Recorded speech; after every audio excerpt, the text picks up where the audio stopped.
Hey guys, and welcome back to Cruising the Cosmos Physics on the Go, hosted by me, Joy Manaya. So today, guys, we're gonna drive around Gilbert, pick up some Campo folk, and see how much they truly know about physics and Newton's laws.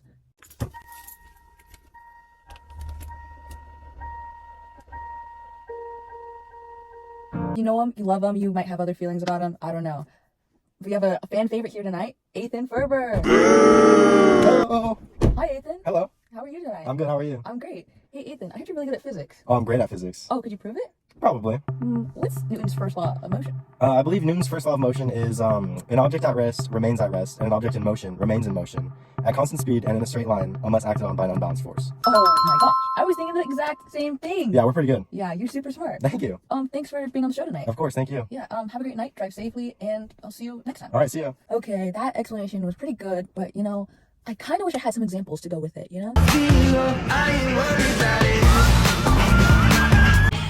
So, Newton's first law. An object at rest will stay at rest unless acted upon an unbalanced force.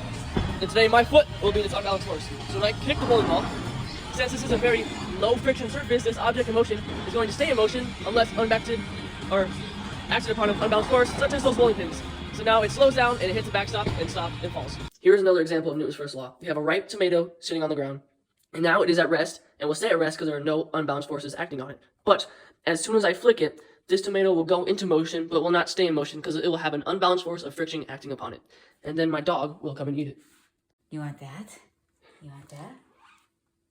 Go ahead. Go ahead. We got fans out of Atlanta. Come on, hit it one time. Hey guys, joining us, we actually have a fan favorite in the house. Oh my gosh, hey, Sammy, tell us a little bit about yourself. Is it true that you're the only member of SRDC who has been on there for 4 years? It is true. I've been on there since freshman year. Wow, so you're good at dancing. Tell us, are you good at physics? I would say I'm pretty good at physics, yeah. Oh my gosh, let's test it. Samantha Carrier, can you please tell me, what is Newton's second law? Newton's second law states that force is equal to mass times acceleration. Oh my gosh, you're so smart. Oh my gosh, thank you so much. We loved having you on the show. Have a great night, drive safe, okay? Thank you, Bye. you too. Okay, you can't lie, she ate with that. But, gonna need some examples. For example number 1, I'll start by stepping on the scale to see that my weight is 180 pounds. Then, I can use Newton's second law, which states that force in newtons is always equal to mass in kilograms times acceleration in meters per second squared to find the amount of force that I applied down onto the scale. So I can rewrite Newton's second law, and then, since the scale gave me my weight in pounds, I'll have to start by converting 180 pounds to kilograms. So, I can divide by 2.2 to find that my mass is approximately 81.82 kilograms.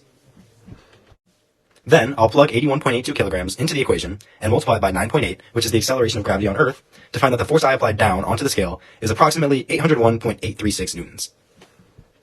And lastly, I can head back to my trusty magic physics scale, which verifies that I am exerting 801.836 newtons onto the scale.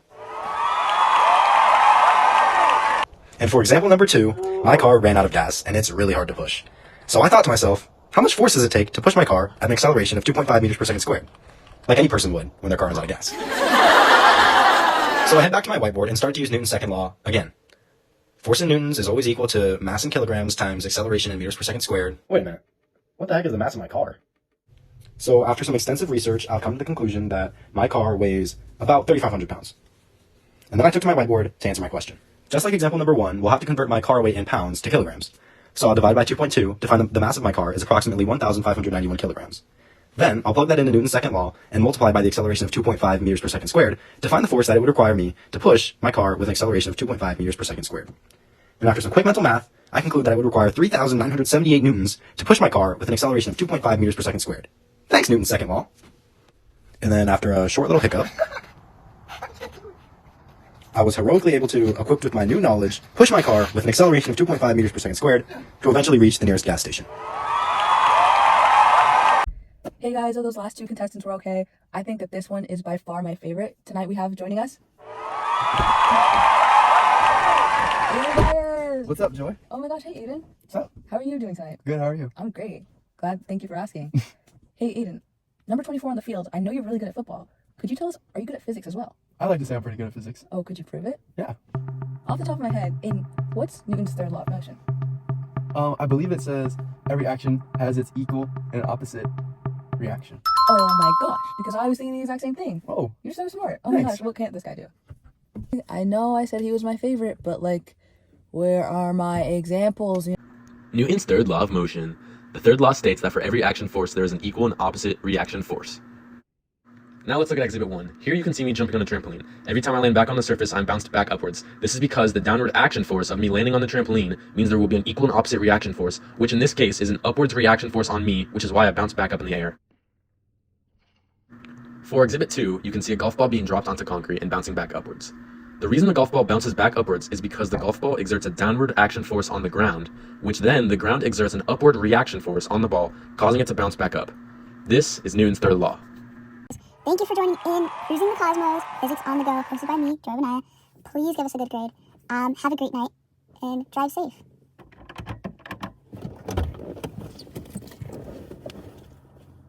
And baby, it's amazing I'm in this maze with you.